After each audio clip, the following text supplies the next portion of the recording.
Okay, since early this morning, I had seen a video that kind of had me a bit stressed out, a bit really thinking deeply about how to move forward with the future of this channel, and just in general trying to survive the ever-changing ecosystem of copyright and everything that goes on this website of YouTube, the algorithm, all of that stuff. But in particular, this one was a little bit concerning. It was a video by a creator known as Suede. I want to say he was a Pokemon YouTuber, and he's still trying to keep it going and whatnot, and I'll link his video in the description because he could definitely give you more insight into it than I can. But from what I gathered from the video, essentially a company, I want to say, don't quote me on this, I believe he said Shogakukan, and they're a major publishing company over in Japan, recently hit him with some copyright, and they actually found a way to circumvent around going through the traditional means of copyright claims and copyright strikes. In case you don't know, because there's just so much jargon around all of this, if you get 3 copyright strikes, your channel is gone. If you get copyright claim ID'd, then ultimately you basically could lose revenue on the video. They could block it from certain regions,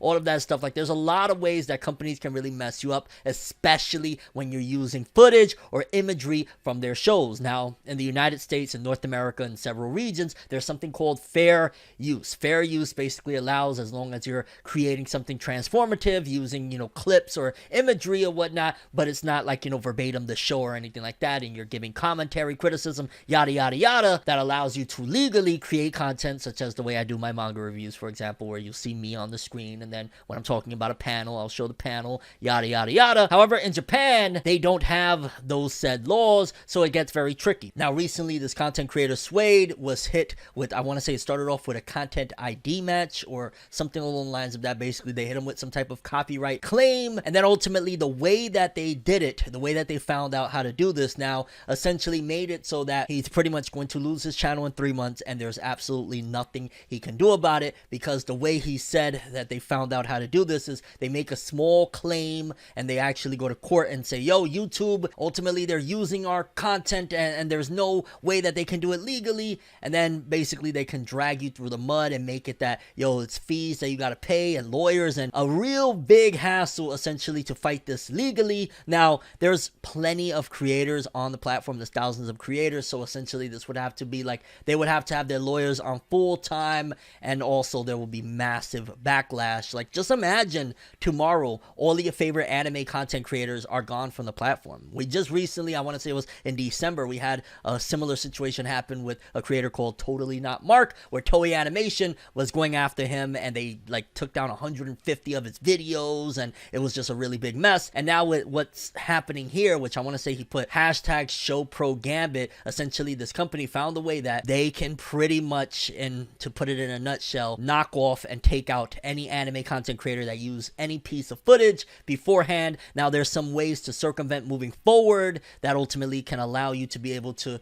use clips and whatnot and not get taken down. It's basically to geo-block your videos from Japan. It's just so much to take in. I know a lot of people are probably like, Fornev, what's going on? To give you the nitty-gritty, a company found a way to take out YouTubers that use anime clips, and essentially there's not much that any of us can do about it. I've been moving forward, and in case you haven't tell, like, for the most part, as we've continued on this journey here on YouTube, I've started to slowly back off of creating content that requires a lot of, like, imagery and video and footage from shows and whatnot, because ultimately that's one of the big risks that you take when you're creating that type of content. Like, you can easily, of course, talk about a, Black Clover chapter or a My Hero Academia chapter or an episode of whatever, but using clips is, first of all, what you make a better product. It just, it gives you more of an idea of what you're talking about, and also just in general, it helps with the algorithm and so many different variables of using clips and footage. And again, because over here in the West, we have fair use,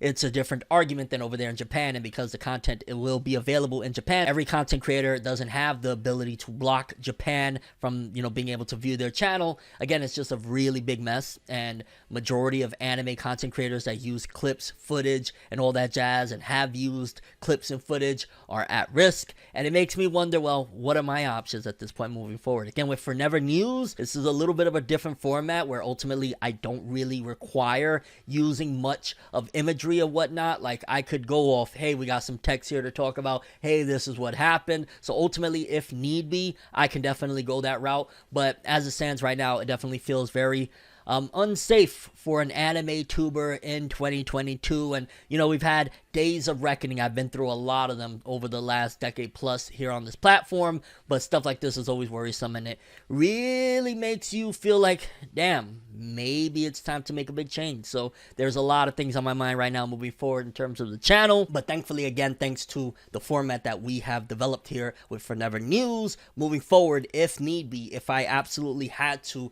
go the direction of like, yo, dog, we gotta just can using footage, we gotta just can using imagery, things are starting to look bad, we can definitely go that route. But there's also so many different bad things that could happen along the way. I'm just gonna try my best to stay positive. I'm gonna try my best to figure it out, see what's going on the platform, see what the climate is looking like, and then I guess move forward from there. I have a lot of really awesome friends and a lot of comrades here on the platform in general that use a lot of and rely a lot on, you know, footage and whatnot. And it's a shame because they're doing it with fair use. They're not uploading full episodes, full chapters. They're adding commentary. They're adding memes, gives all sorts of awesome stuff to make really dope and compelling content. And stuff like this, it ruins people's day. It makes people stressed out. It gets people depressed. It gets people anxious. It gives them anxiety. It gives all of that stuff, especially when this is your livelihood. This is how you take care of your family. We're not trying to rob nobody. We're not trying to take nothing from any corporation. We're simply doing what we love and trying to make the best product and trying to abide by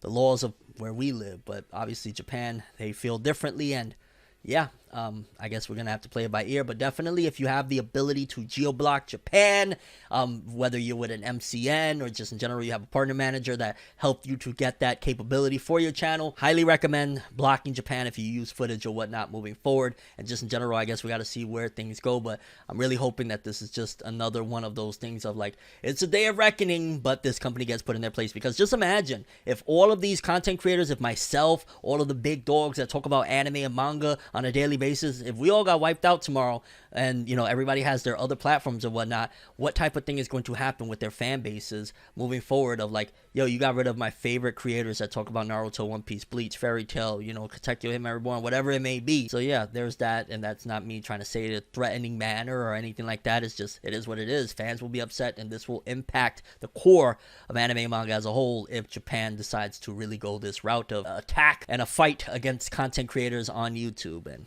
I guess we gotta wait and see, but I'm going to definitely weigh my options. And moving forward with Forever News, we're going to be more tactical on how we create these episodes in terms of just what we use and what we don't use. Because yeah, Forever News is a really awesome format that thankfully we don't really rely and we don't really have to use imagery for the most part, unless we're talking about, hey, there's a new promo image or whatnot. But yeah, I just figured I'd give my 2 cents in on this, bring a little bit of awareness that there's an issue here that's going on right now, and anime and manga YouTubers that use footage and clips and all of that jazz are at risk of losing it all. I'm ForneverWorld, and as always, people, have an awesome day. Stay safe out there.